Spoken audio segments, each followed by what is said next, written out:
Shalom, everyone, and good evening, and welcome to St. Jude and St. James and our evening Bible study, where we take a look at the text and sort of wrestle with it in context and thus in its Jewish context, trying to leach out some Hebraic insights into the very words of Scripture that give us our foundation to our society, to our family life, and to our own personal faith.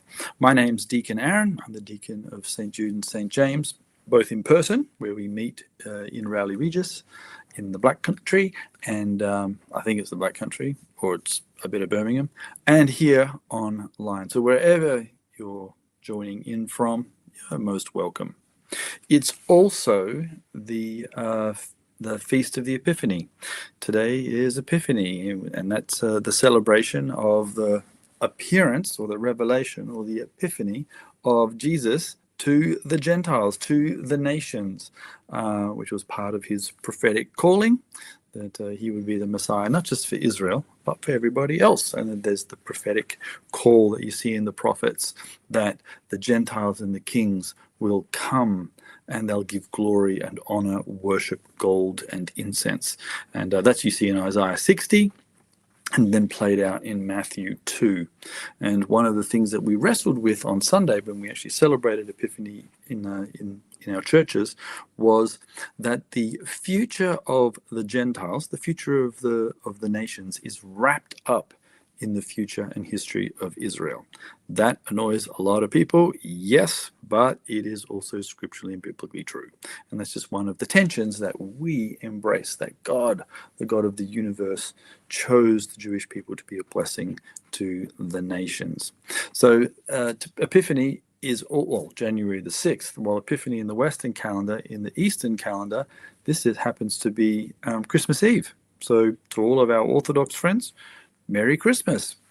And if you're following the Julian older calendar, not all Orthodox do. For example, there are some situations where different Orthodox have actually moved to the Western calendar and celebrate Christmas on the 25th. Who might they be, I hear you ask? Well, Ukraine, for one.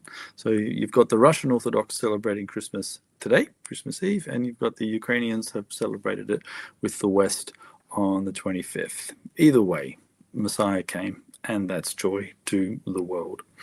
As is our tradition, we are going to read the psalm that's appointed for the day, and that is Psalm 72. And then we're going to have a short Bible study after that. Now, Psalm 72, verses 1 to 15, you might notice the little banner that pops up or is above us if you're watching on your iPod. iPhone, then it's white because that's actually the color of the festival. Okay, Epiphany is white, and the next Sunday, the first Sunday of Epiphany, is the celebration of the baptism of Jesus. And so next week's Sunday sermon is going to be interesting because we start asking the questions: what is baptism? Why do you have to get baptized? What's it all about? Where does it come from? Why does Jesus need to get baptized? And because he does in all the Gospels. So that's a interesting story. All right. So the psalm for the day is Psalm 72. It's called a Psalm of Solomon. Now, Solomon is attributed only 2 psalms in the Bible, although he wrote many more than that. How do we know that? Because it actually says in Chronicles that Solomon was wise. He wrote thousands of proverbs and psalms. But we only have 2 that are in our book of Psalms. There are others floating around that are attributed to him. And this one starts, it seems, it's a very messianic psalm, and actually quite poignant for today's celebration of the Epiphany. Solomon says, "Give the king your judgments, O God, and your righteousness to the king's son." So kings rule. Why? Because the Lord rules. God is the King of Kings and the Lord of Lords, and any human king or ruler or president or prime minister, whoever you've got, needs to acknowledge that there's one above them. You're not the ultimate power. And we can see that in our modern day, even just recently, kings can come and kings can go very quickly in the night. So this one is an appeal. Lord, if we have earthly government, can we please have one that has justice and righteousness? Those are attributes that we want for all of our societies. And Father Phil has often reminded us that without righteousness, no one can see God. And so we actually want a society to be righteous. And the best way to get one is to have leaders model it for us. And so, yeah, welcome, guys, that are coming in. It's good to see you. Now we're looking here at the king and the king's son. He will judge your people with righteousness and your poor with justice. The mountains will bring peace to the peoples, and the little hills by righteousness. He'll bring justice to the poor of the people. He'll save the children of the needy, and will break in pieces the oppressor. This is a very messianic idea that the good king, the good shepherd would come. And one of the particular people groups that he's going to take care of is the poor, the lonely, those that are orphans, and those that are often neglected by society. Earthly government were often appointed by the enemy and allowed by God. Yes, it's also true. We have some very unjust leadership. And I guess this is probably one of the reasons why when we go into the New Testament, we have Paul often commanding us to pray for our leaders. And you think, well, why would I want to do that? These guys are morons. But actually, we really do want the kingship that's reflected here in the Psalms. And so I'll agree with Paul that we should pray for our leadership. We should pray for all of our leadership, particularly, in my opinion here, the leadership of our churches. We've got to have good leaders, yes, but we also need good leaders of churches to preach the truth. Oh my gosh, the people perish for lack of a vision. So we've got this messianic idea of a good king who's actually going to come and do the things that we can't seem to do. We often have allowed secular society to take the commandment to be generous and to bless the poor and give it to the state, right? And say the state will take care of everybody, right? We'll take all your money and we'll give it all to the poor and everybody will be happy. And we end up not. Rather, let us be inspired by the commandments of the Lord, that to our families, to say, hey, you be generous. God has been generous to us, so let's be generous back, because we're made in his image and we should act like him. We should act like Jesus, and as Paul says in to the Corinthians, imitate me, because I'm imitating the Messiah. Although you haven't seen Jesus and I'm trying to teach you about Jesus, you don't really know what he looks like yet. You want to imitate him, but you can't yet because you haven't got 100% knowledge of him. Imitate me. I've met him. And so because Jesus is imitating the Father. So that's sort of like the line. And so we should be generous because God is generous. And but one of the roles of the king, and here the Messianic king, is he will bring justice to the poor.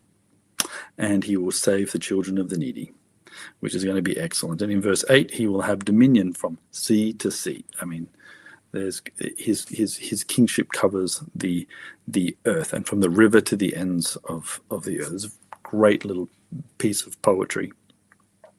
Those who dwell in the wilderness will bow down before him. Who dwells in the wilderness, I hear you ask? Well, at the time that the Psalms are being compiled, the wilderness is usually the abode of the people who don't want to live in society. So they don't live in the urban areas and they don't live in the rural areas. They're not farmers or nomads or things like that. They're usually the bandits, the people who are running away. Like when King David ran from King Saul, or he wasn't a king yet, but when David ran from King Saul, he ran to the wilderness, and Saul gave chase, but didn't actually catch him. Here, those people who have run away from society, will come and bow down. They'll be accepted back in. So there's a bit of reconciliation, but they're also the bad guys, and his enemies will lick the dust. So there's this idea that at the end of the redemption, it says all knees will bow and all tongues will confess. That's the good guys and the bad guys. So everybody will acknowledge that Jesus is Lord. Best to probably do it now. The kings of Tarshish and the isles will bring presents. The kings of Sheba and Seba will offer their gifts. Yea, all the kings will bow down before him, and all nations will serve him. And nations, the word here, it means Gentiles, goyim. So you can see that the future, now remember when we're writing this, okay? This is First Temple, this is Israelite kingdom, and usually the Gentiles, the nations that are around them, tend to be enemies. You get kind of, fighting them. We're going to have invasions of Assyria and Babylon. It's all kind of horrible. But the prophetic future that is being declared to the Gentiles is actually, it's wrapped up in the nation of Israel and in Israel's Messiah, the Redeemer. But here you get the idea that kings will come. And this is why this psalm is read on Epiphany, is read when the wise men, the Magi, often called the kings of the East, but they themselves are not kings, they're the magicians. They come and they offer their gifts. They also bow down and worship. And again, so it finishes on 15. And he shall live. This is the Redeemer. I like the way it says that he shall live. He won't die. Right? This is probably one of the problems that our disciples wrestled with when Jesus did go to the cross. It's like, no, but we've got so many psalms and prophecies that say Messiah doesn't die, he lives. And there are other little hints that he does, but there is this idea that he will live, and he is living. And so he shall live, and the gold of Sheba will be given to him. There's prayer will also be made for him continually. Or as Paul likes to say, pray without ceasing. There is this idea that the king will receive adoration. Every knee will bow, every tongue will confess Jesus is Lord, and daily he shall be praised. Amen to that. So this is a very kingly, princely psalm, and so we thank Solomon for that. And so what I thought we might do, because in the last couple of Bible studies, I was really kind of reflecting on, the readings that were coming up for Sunday, and that helped. It helped me prepare sermons. It helped our community wrestle with the text a little bit more and deeper than you sometimes get from a 20-minute sermon. But for today, here we start Epiphany. Here we start this new season. We're 2026, and as we sit down and look at the year to come, some people, we've come through Christmas and we approach the year with a sense of hope. Whoa, 2026, a sense of awe. What wonderful things are ahead of us. But there will be some of us who do not approach the year with such zest. Some of us will approach the year with a little bit more trepidation. Maybe because we're a little older and wiser, so to speak. We're looking at the world and going, wow, the economies don't look so good in the world. And nations seem to be teetering on the brink of a falling and changing government, or have had their governments removed, or economies seem to be teetering, and we're not 100% sure what's going to happen with all of this. So there can be a little bit of fear and trepidation. And what is the point of everything that we've done in 2025 if 2026 is going to be a bit of a mess? And so I thought, why don't we wrestle with the scriptures that also handle some of these thoughts, that wrestle with, is there meaning? Like, what is happening in the world, and how should we behave? How should we approach? What should be our actions and our response? Should we just sit under a tree and give up? Should we crawl under a rock and surrender, or should we advance the kingdom of heaven? And if so, how? So I thought we would look and wrestle with Ecclesiastes. Not normally the book that most of us leap to. In fact, this book in the Jewish world is read at the festival of Sukkot. So I know that last year when Sukkot came about, we actually wrestled a little bit with some of the themes that were in Ecclesiastes, particularly I think was it chapter 8 and 9. But so let's have a little look at Ecclesiastes. Now, I'm not 100% sure how far we'll get through the text, but we can certainly wrestle with some of the themes that are there and see as we also then ponder the new year. And so if you're logged on, I've seen some comments there. Write comments and thoughts and things. I won't be able to get to them all, but that it just partakes and shares with the community. And this is, one of those valuable things that we have with the online space is we are a community, we are a family, and we are trying to support each other and encourage each other. And so, yeah, your involvement and participation is valued and appreciated. It also really helps to know that I'm not here by myself. Sometimes you sit down and you look at your computer and you go, I wonder who else is actually here. Now, I know the Lord is here, which is a good thing, and that would be enough, should it not? But it's also nice to know that there's a wider group of brothers and sisters as well. So, Ecclesiastes. Now, this is called Kohelet in Hebrew. I'll explain a little bit why in a bit later. This is one of 3 books that almost didn't make it into the canon. What is the canon, I hear you ask? The canon is sort of like, I'm not Hebrews up. Okay, great, guys. Okay, and whoever's cooking dinner, I hope it's delicious. The canon is the sort of benchmark for trying to figure out which books are in and which books are out of the scriptures. Which scriptures should we read that are valuable for us, and which ones we go, no, I'm not 100% sure we should actually touch that one. And we live 2,000 years or 2,026 years after Mashiach and after Messiah, and you go, we've already got a canon. I can pick up any one of my Bibles. There's the list. It's brilliant. But that wasn't always the case, and it certainly wasn't the case at the time of Jesus. So none of the disciples had access to any of the stuff that we have right now. So we're actually quite privileged. So as time is advancing post ascension, as the church is expanding, the Jewish people are wrestling also with the scriptures, trying to figure out which books are in, which books are out. So the Jewish people have got obviously just the Hebrew canon, and the Gentiles, the Christians, are running around with way more books, trying to figure out which ones are in. They're having discussions even with each other.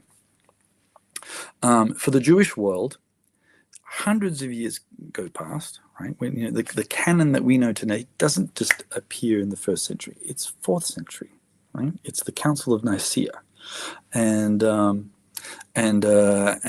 so the scriptures actually were large and smaller as you go through church history. It's a fascinating topic.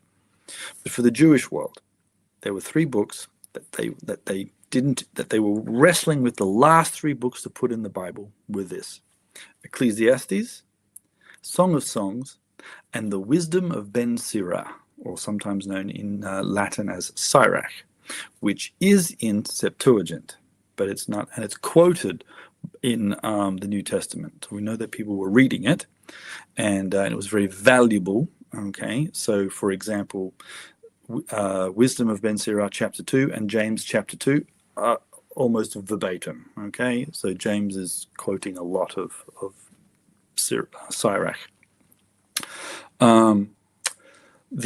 Eventually Wisdom of Ben Sirach was rejected, and so it didn't go into the Bible at all, except for the Greek version, and so it was preserved there. And at Song of Songs, they said, oh, no, we have to have Shir Shirim. We have to have Song of Songs in the Bible. And everybody went, why? Because it's literally an erotic love poem.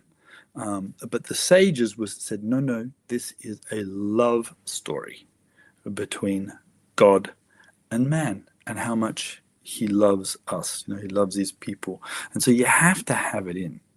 And so Song of Songs was included, but it is always read allegorically. No one sort of reads Song of Songs and goes, okay, just take it literally. We always read it as an allegorical story between God and man. If not, we will be struck with the same question that the Jewish sages had: is what is an erotic love poem doing in my Bible? Okay, because when Shulamit gets her hands on King Solomon, all kinds of crazy stuff is happening. And so it's actually a book that's the sages will say you really probably shouldn't read this until you're about 30. The first book that Jewish people read, by the way, is Leviticus, and they read it as young as possible because Leviticus is a book on purity, and you want to be as pure as possible, not as corrupted by the world. So they always let that one be read by children, and not a bad idea, actually. Great book. But Kohelet, they wrestled with that one. Why? Because it seems to be antithetical to the rest of Scripture. You've got this supposedly incredibly wise person whose conclusion is everything is futile. It's just all futility.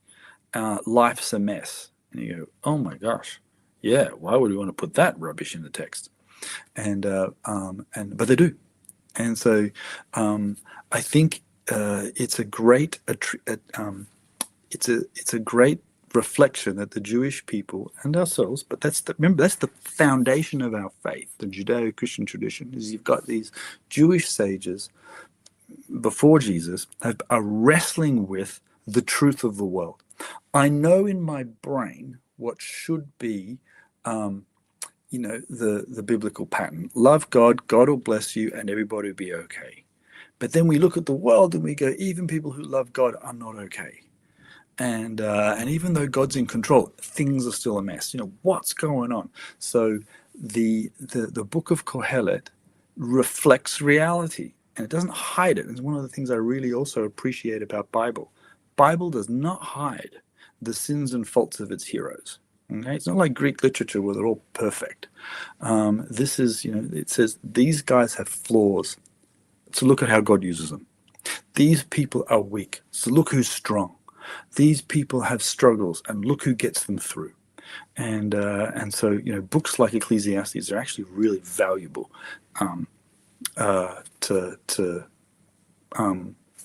especially to look into the new year. So I hope that's okay with you guys. And so if not, just tell me in the chat. No, actually, we really want to study Galatians or something. But so the another thing about Ecclesiastes is that it's going to end with of some very famous lines, and you know them already. Fear God, keep His commandments. I've thought about everything, and after 12 chapters, this is what I come to. But it's going to start asking all kinds of questions, and we can find ourselves in those questions, and perhaps see. Let's see a little bit of the wisdom of heaven as it actually looks at the world and acknowledges that not all things are well. Even though we know the end of the story, they eventually get that way. But we got to get through what appears to be the apocalypse first. All right. So, and also Kohelet. Even though it's a Jewish text, it speaks to the world. It's not just saying this is only things Jews do. Okay, it's actually a universal text, and what you find in the Psalms and what you find in wisdom literature. What's wisdom literature? I hear you ask. That's a genre. Like a gospel's a genre, sacred history is a genre, things like that. Epistles are genres. You sort of read them in different ways.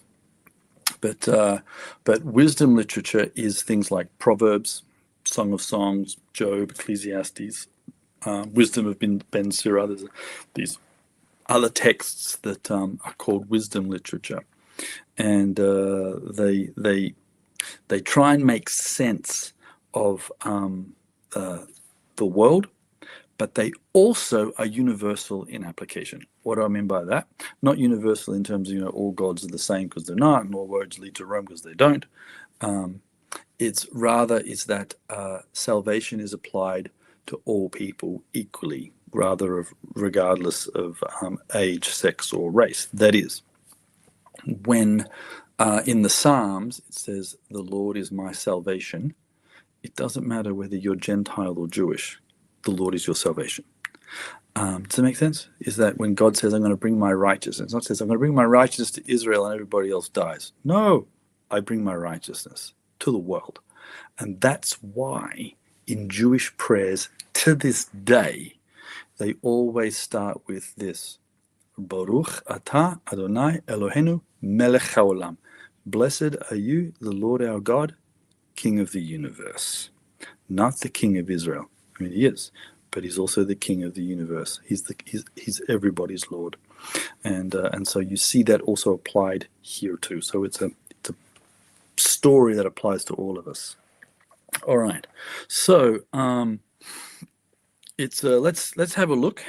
We often assume, and I use that word assume, that this is written by Solomon. Now, why do we say that? Because of the first verse, okay. But there's other verses which may cause us to question that idea. We don't 100% know, but let's have a look. I'm going to read from a New King James, but every now and again I'm going to jump to what's called the Net Bible. What's the Net Bible, I hear you ask? It's a version of the text that came out. Actually, it's sort of kind of been around online for a very long time. Net being internet.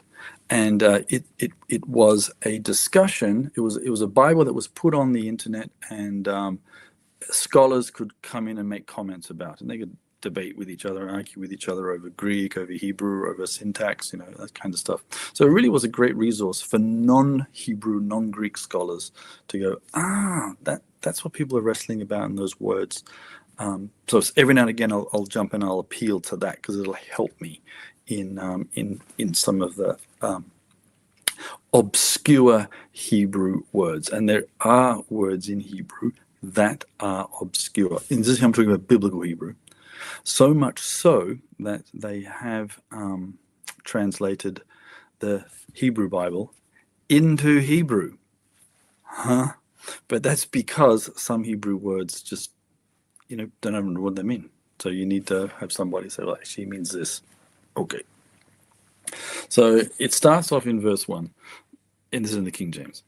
The words of the preacher, the son of David, the king in Jerusalem. And sometimes it's translated as the words of the teacher, the son of David, king in Jerusalem. But the word that's being translated teacher or preacher doesn't mean any of those things. The word is Kohelet, which is what they call the book. Ecclesiastes is the Greek version. That's what the Septuagint version called it. Now, why did they call it that? It goes like this. The words of the Kohelet, or in Hebrew, it will read, Divrei Kohelet ben David melech beYerushalayim. The words of Kohelet. Who is Kohelet? Why doesn't it say the words of Solomon? Right, and then just get on with it. The guy says he is the son of David. So who's the son of David? Lots of people. Okay, just about anybody from Judah is called that. So like Joseph is called a son of David. Right, and that's why, and Jesus is called a son of David, and so yes, Solomon is a son of David, but David had lots of kids.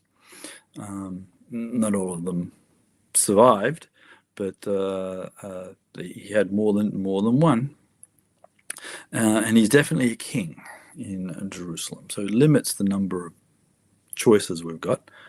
But the word Kohelet comes from the Hebrew word kahal, which is the word for assembly, or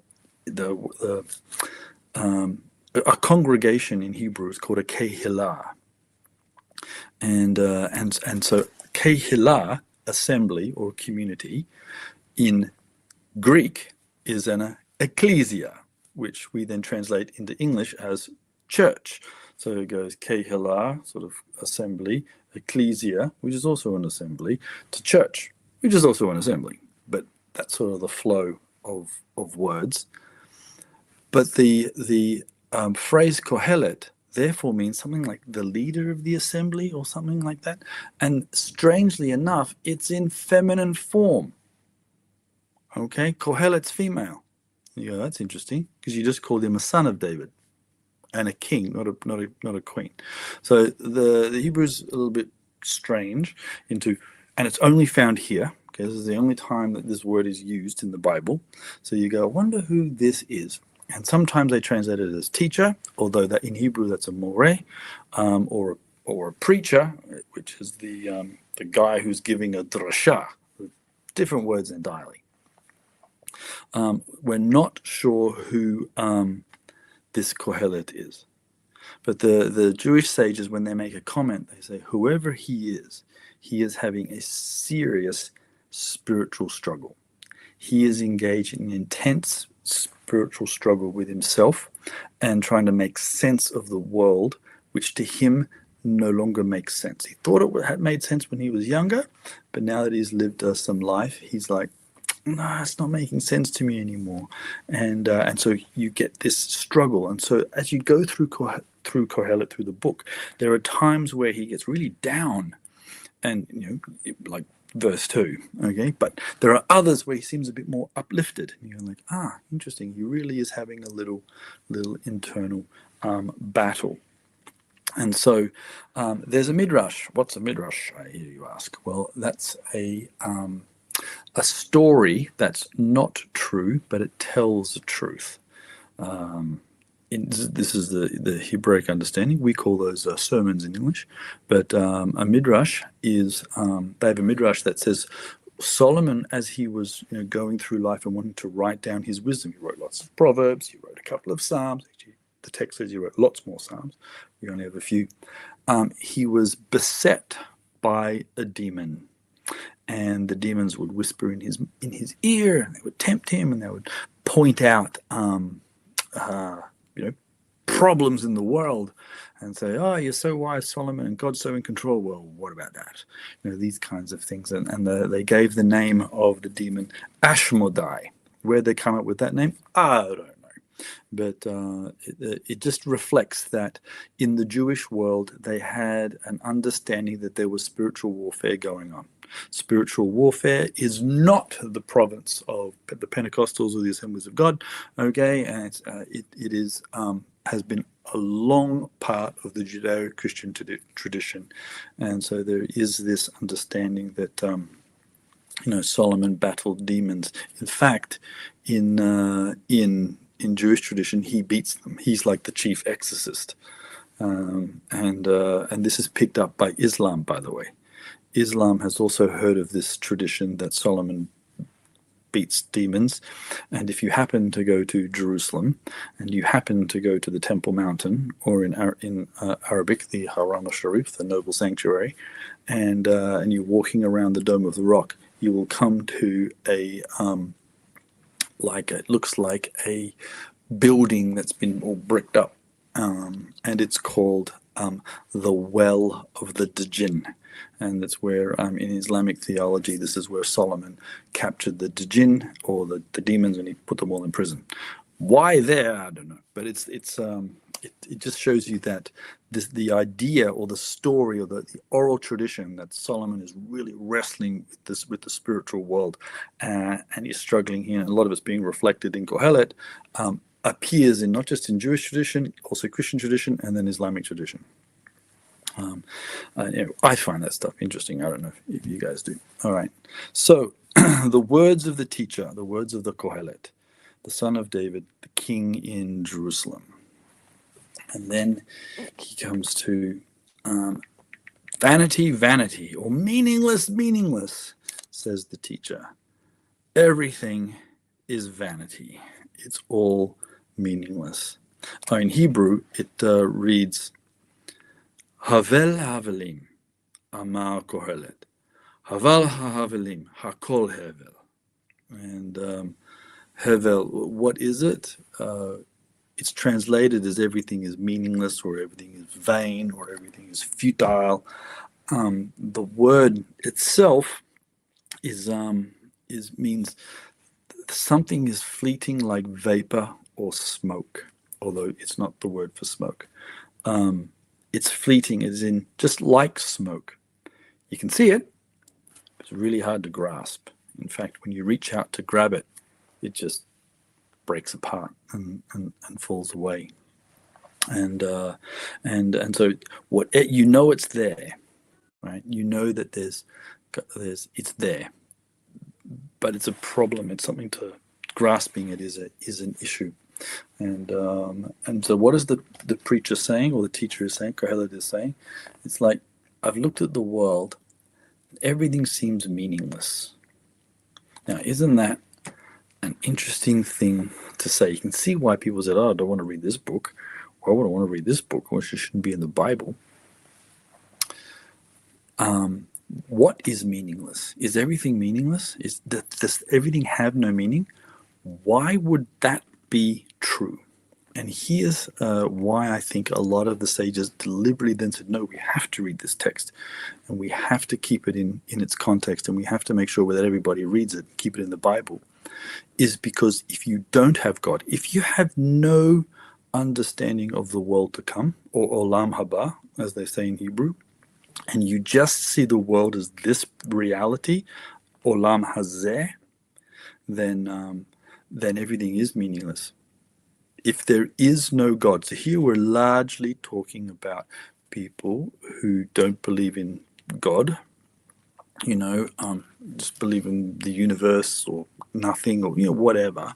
But and if you close your eyes for the very last time, and the lights go out, and that's it, then everything you've done, everything you've worked for, everything you've hoped for, everything you've dreamed, everything you've lived with, all the people you've lived with, and anybody who's coming after you, they'll disappear. And there truly is nothing. Everything just rushes towards the void. And therefore, it truly is meaningless. Nothing has it. Everything only has value in that moment.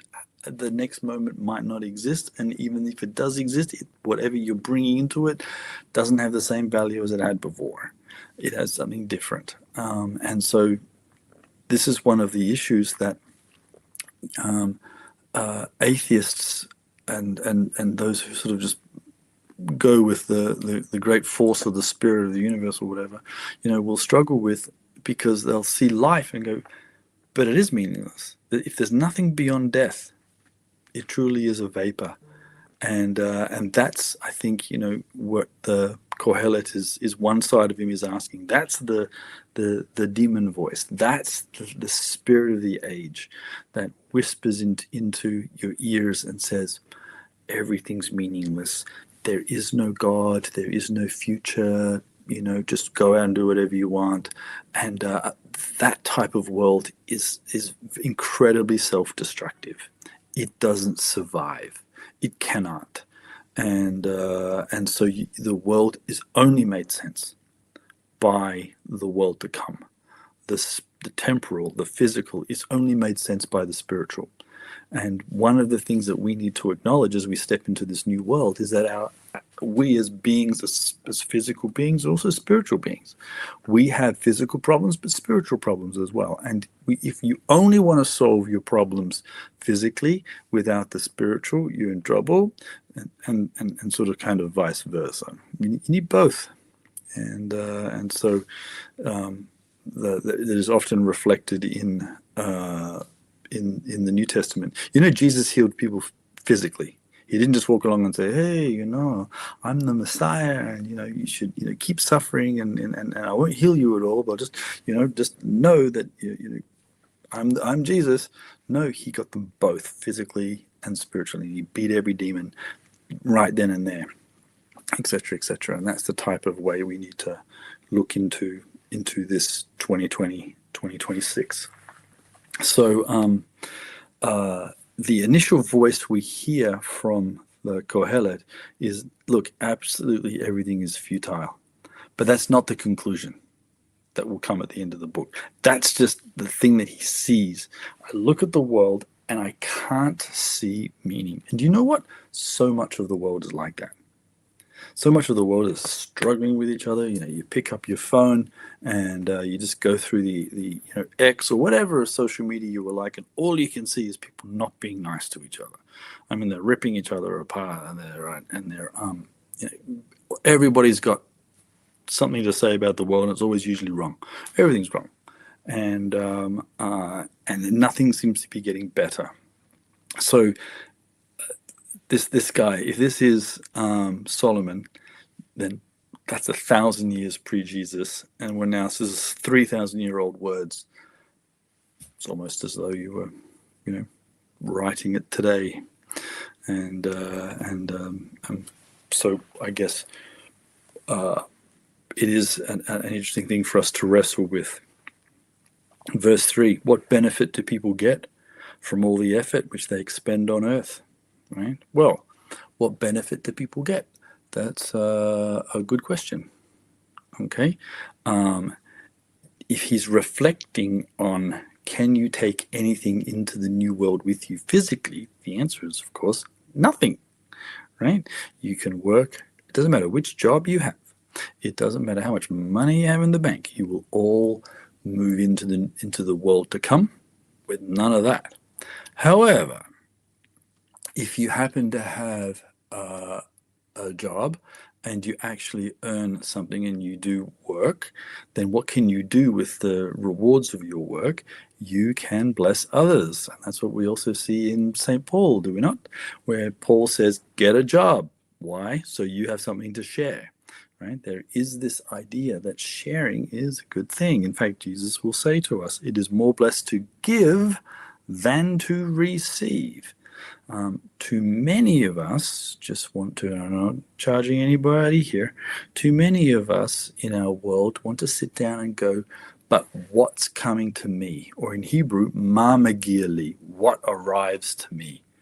And that's a really poor way to look at the world. In fact, if that's the only way you look at the world, this is where this futility that's being expressed by the Kohelet here is a good question. What benefit is it to us? Nothing. It doesn't matter what comes to you; you can't keep it, and so it's best to share. A generation comes and a generation goes, and that is true. And but the earth remains the same through the ages. Isn't that interesting? Here we are in our world, and people are worried about the world. Okay, they'll say, well, the world's going to be destroyed. Why? Because we're destroying it. Okay. I'm not 100% sure that that's 100% true. Okay.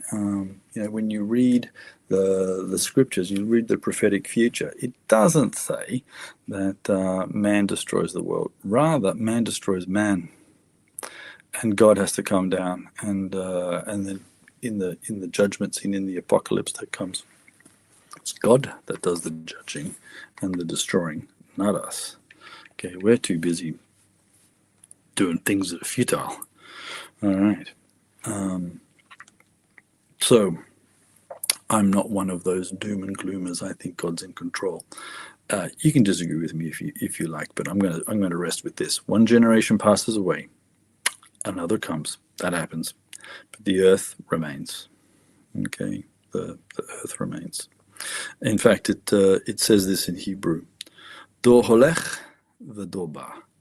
Okay, a generation walks, moves, generation comes. V'haaretz le'olam omedet. And the earth just keeps standing forever. Just keeps standing, still there. The sun rises, the sun goes down, and then hastens back to the place. So the Kohelet is sort of sitting back and he's looking at the world, and he goes, you know what? This is what I see. I see sunrises and sunsets. Beautiful. They happen every day. Nothing seems to change. Okay. The wind goes towards the south, turns around and goes to the north. The wind whirls about continually, comes back in on its circuit.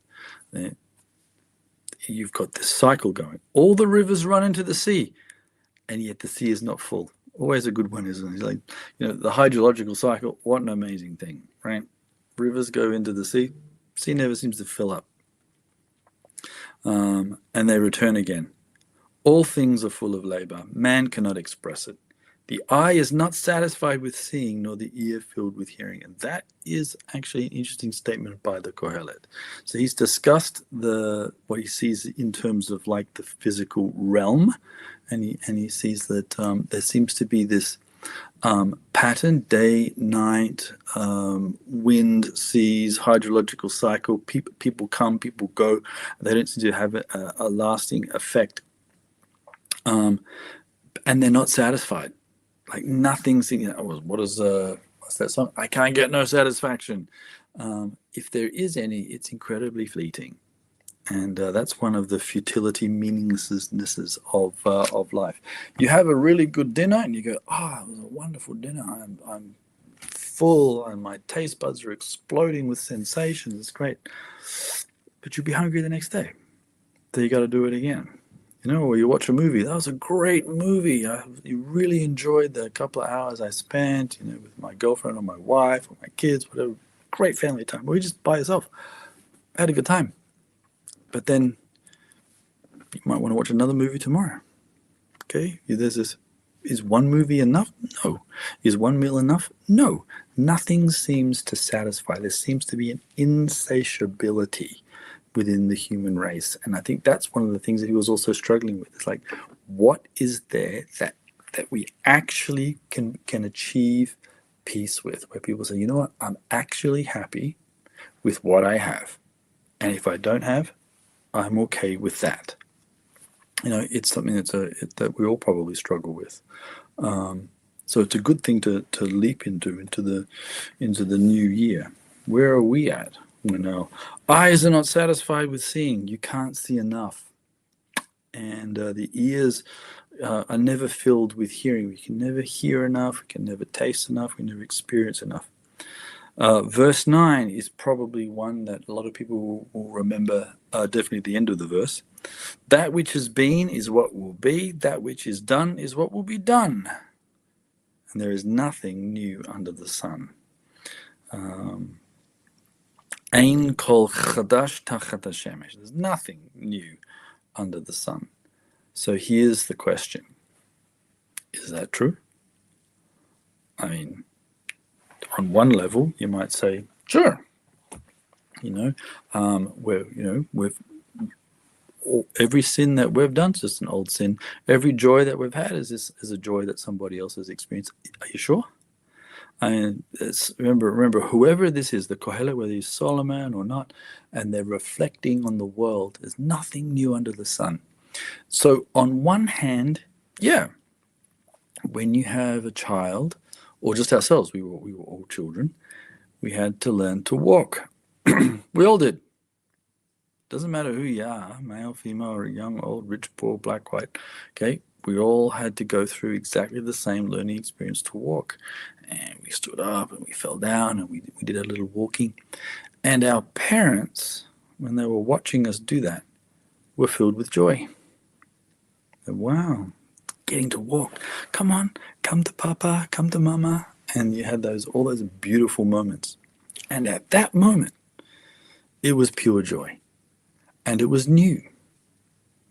Happened to lots of other people since time immemorial. So therefore, technically, it wasn't new. But boy, it was new to you. And for all of us, when we were getting out and experiencing and tasting things and learning things new. So on one hand, while there's nothing new under the sun, okay. But that's also not true, because, there's nothing new under the sun, except that the sages note in their comments, except when you study the Bible, you always find something new.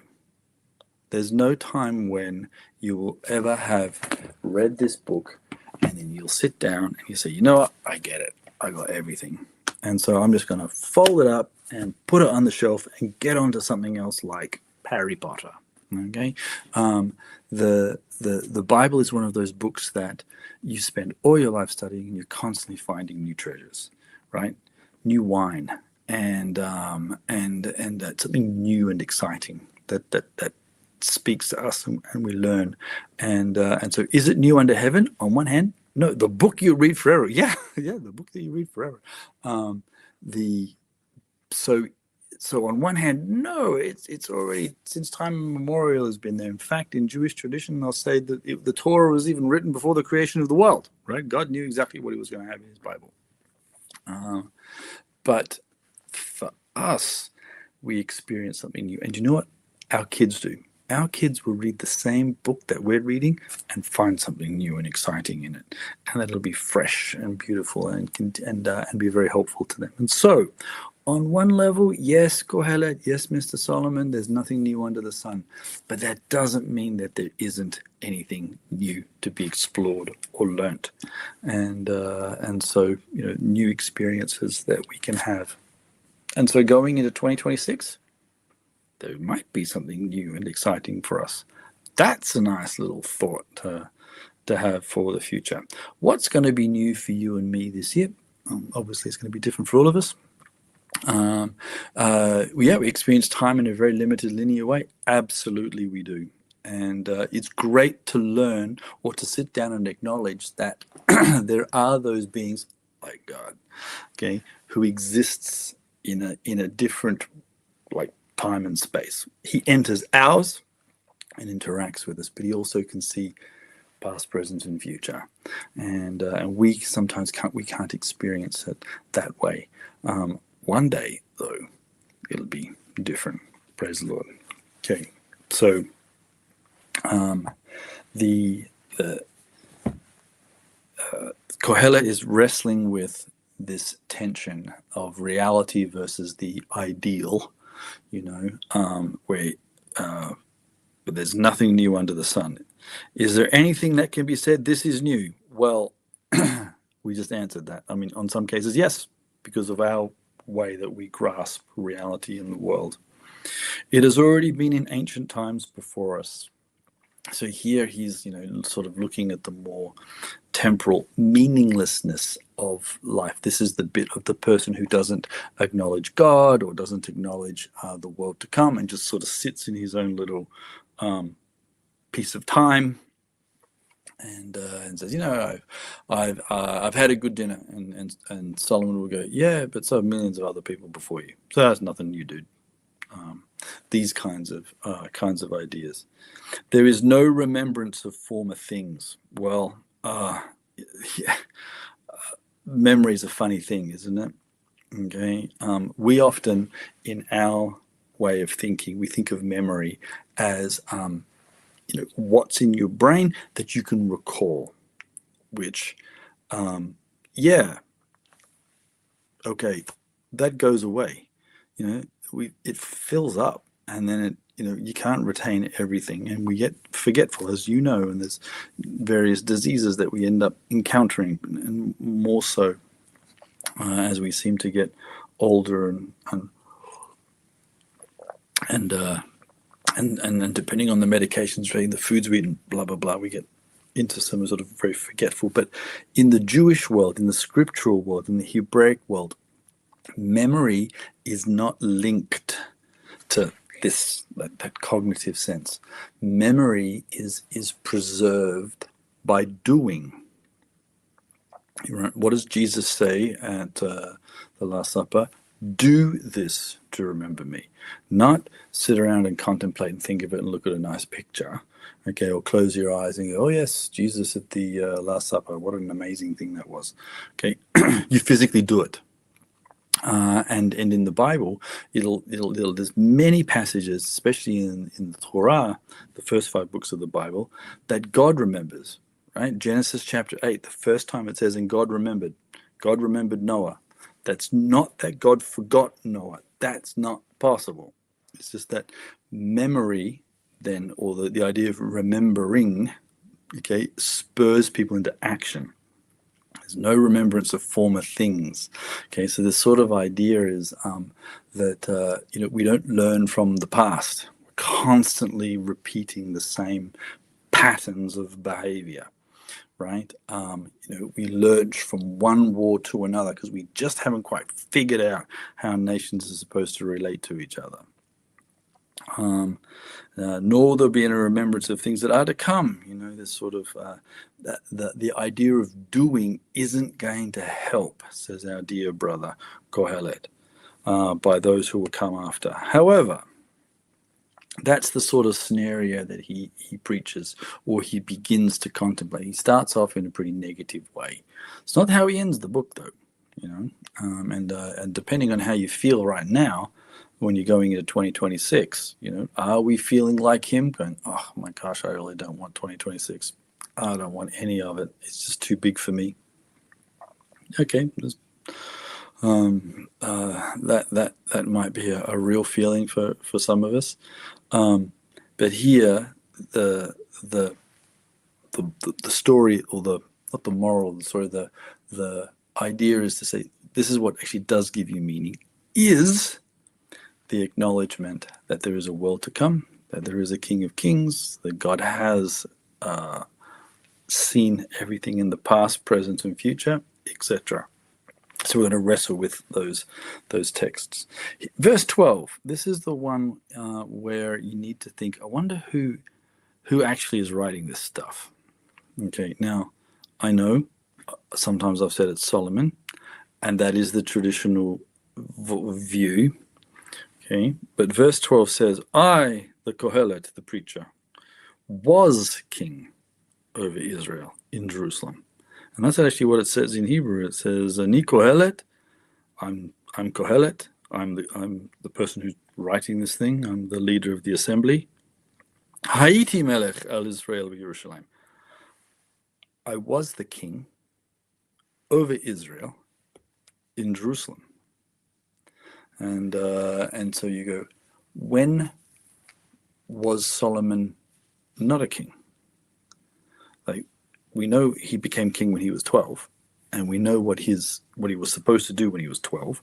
Like, the idea of kingship is a scriptural biblical thing. We often say, most of us live in democracies. And most of us will probably say that we like democracy.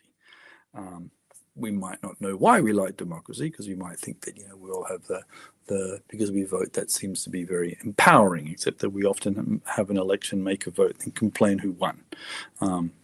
There you go. But the Bible doesn't advocate a democracy. That's a Greek invention. The Deuteronomy 17 says choose a king. So kingship is a very old biblical tradition. But what is the king supposed to do? He's not supposed to be all powerful. He's supposed to be limited, right? He's supposed to be a limited government. And so he's not to have a big army, not to have lots of wives, not to have lots of gold. Solomon messed all that up. But here's what he's supposed to do. In Deuteronomy 17, when the king ascends the throne, he's supposed to write out a copy of the Bible.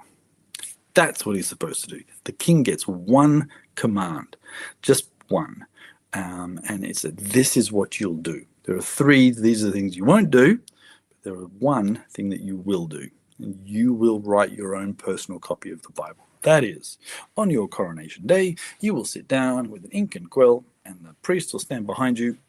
And you'll start writing, in the beginning, God made the heavens and the earth. And the priest will go, yep, you see, you didn't. Right? So to get that through your thick head. And you're okay, I got that through my head. And keep going on into verse 2. Write your own copy. Solomon should know better. Right? He should have written his own copy of the Bible. You've got to remember that he knew God as a young boy. He prayed to the Lord when he got a dream, where God says, what do you want? He says, I want wisdom. And God says, wow, good kid. Paraphrase version. You get that. You get wisdom. You get all the other things, long life, defeat over your enemies, all that kind of stuff. Okay. So Daryl's there going, I maintain that God view, never wanted a king of Israel. Okay, well, you wrestle with Deuteronomy 17. The Solomon should know that he has this that there is a God, and if there is a God and there is a world to come, then things should have meaning. And so, somewhere along the line, the wisdom of our King seems to have forgotten the foundation. That's a good lesson. And that, you can see that in our own world too, can't we? We can see civilizations that started, came to be Christian civilizations. Gospel came to nations. Nations began to reflect morality and ethics and things like that. But then abandoned the Lord, got rich, and went wayward, and so you're forgetting the past. And here, Solomon says, people forget the past, and then they keep, the cycle continues. So who exactly is the king in verse 12? I was a king in Jerusalem. Well, I don't know of many kings in the Bible who were kings for a while and then they weren't. Maybe you're reflecting a king that's actually from exile. Now, I'm not saying that that's true, but it could be that this is actually an exilic text. That is, it's from, it's written perhaps during the after the Assyrian invasion. Okay. I have one said, but there is a tension between Samuel and Saul, although even though God says, or Samuel is talking to the Lord, and God says, "Hey, I should have been king." Even if David is a king, God is still king. It's not that God says, "Hey, David's a man after mine own heart, but I don't really like him because he's a king." Rather, it's the Deuteronomy 17 is when you get into the land, appoint yourself a king. They don't do it, and that's why you get the trouble in Judges. So it's a nice tension that the text gives us. So verse 12 of Ecclesiastes isn't clear as to who is the Kohelet, other than that's his name. But for want of a better choice of who this might be, let's just say it's Solomon for now and go with tradition. But it might not be. Okay, so verse 13, I set my heart to seek and search out by wisdom concerning all that is done under heaven. This burdensome task God has given to the sons of men, by which they may be exercised. Okay, so he sets his heart to do what? To go out and basically do whatever he wants. Okay, and is that the right thing that he should have done? Okay, nope. All right, I'll just get my notes here on verse 13. So he's reflecting on all the things that he has done, okay, except that, he's done evil. I set my heart to seek and search out wisdom, all that is done, the good and the bad. That means our dear smart person went out and did inappropriate things. Why would he do such a thing? And so perhaps he's not so smart after all. And sometimes is that not a fault that we find ourselves doing? That we sometimes think that in our wisdom, we've actually become foolish. We sometimes self-justify the things that we do. I'm guilty of it. We're all guilty of it. Okay, and here the Kohelet is just as guilty of it, and he admits it. Verse 13, I've set out in my heart to go and do it all. And you're like, I don't think that was a good idea. Because this is not sort of the advice you would give any of your kids, I don't think. Go out and, do everything. No, don't do everything. Have some sense of self-control. In fact, what is one of the fruits of the Spirit? One of the fruits of the Spirit is self-control. So sometimes when I encounter Christians and they say, I'm full of the Spirit and I'm out of control. No. Okay. if you're out of control, that's not good. One of the fruits of the Spirit is self-control. Please, Mr. Solomon or Kohelet, get yourself some self-control. He'll reflect on this later at the end of the book. I have seen all the works that are done under the sun, and indeed, it's all futile, grasping for the wind. Why?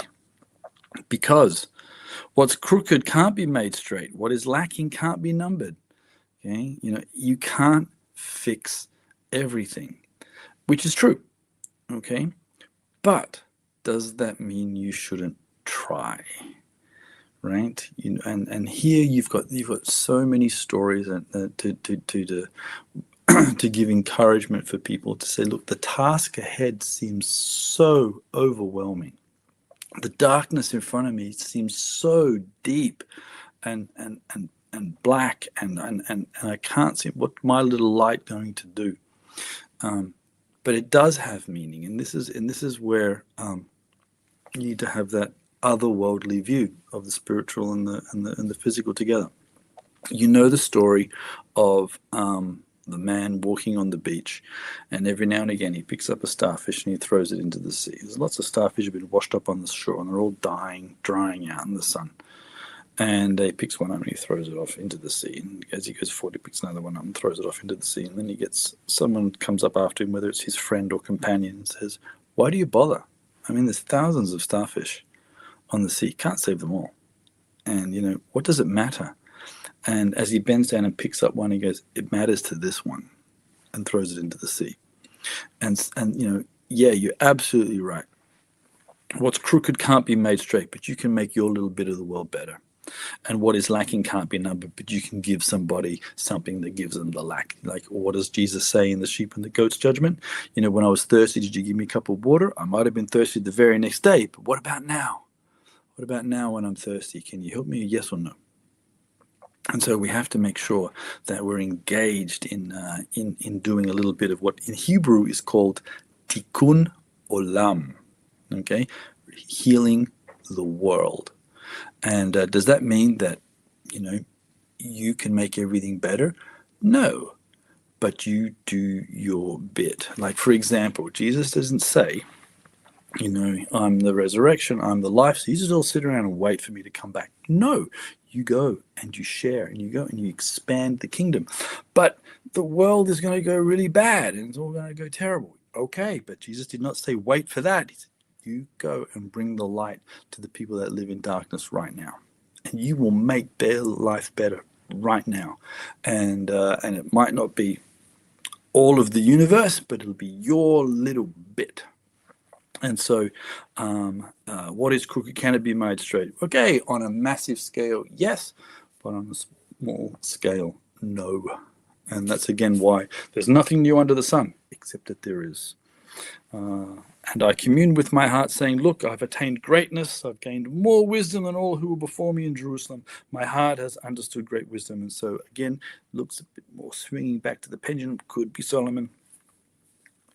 I set my heart to know wisdom and to know madness and folly. Why would you do such a thing? That seems to be the antithesis of wisdom. And let's also understand something.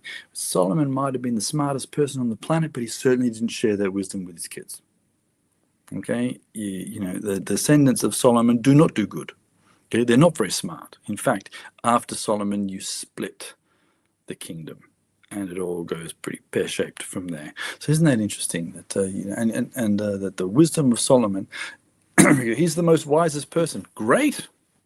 Didn't share it with his kids though, right? And his family life sucked, and so he perceives it as also a grasping for the wind. So we need to make sure that we keep the Kohelet in his place, so that he's wrestling personally. These are things that we get to wrestle with too. We can identify ourselves in him, and perhaps more so than perhaps we might want to admit. But we can also come, hopefully, to the same conclusions. Because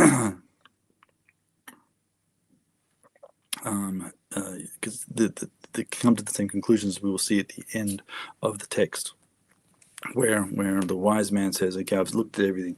Fear God, keep his commandments, and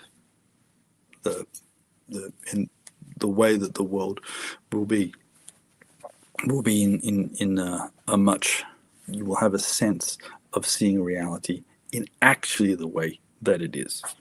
And so, all right, we will at our time leave it there.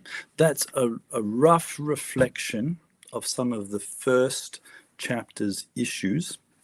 So as you and I are stepping into this new world, or the new year, the old world, but the new year, some of us with a sense of joy and hope, some of us with a sense of trepidation, then we are challenged by the secularism of the day, which challenges us, that says that things don't have a meaning, there's just no sense to life, and it's all kind of hopeless. And we step in and we say, actually, no.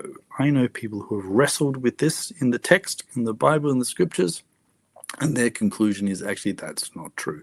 There is hope to bring. There is light that we can give in dark places. There is meaning in this world. Every action does have an element of healing and does bring a little bit of joy and healing to the world and those around it. You do give water to the thirsty and clothing to the naked, and you do heal the sick and visit those that are in prison, and that will be making your little bit of the world better. So let's wrestle with the same things that Kohelet does.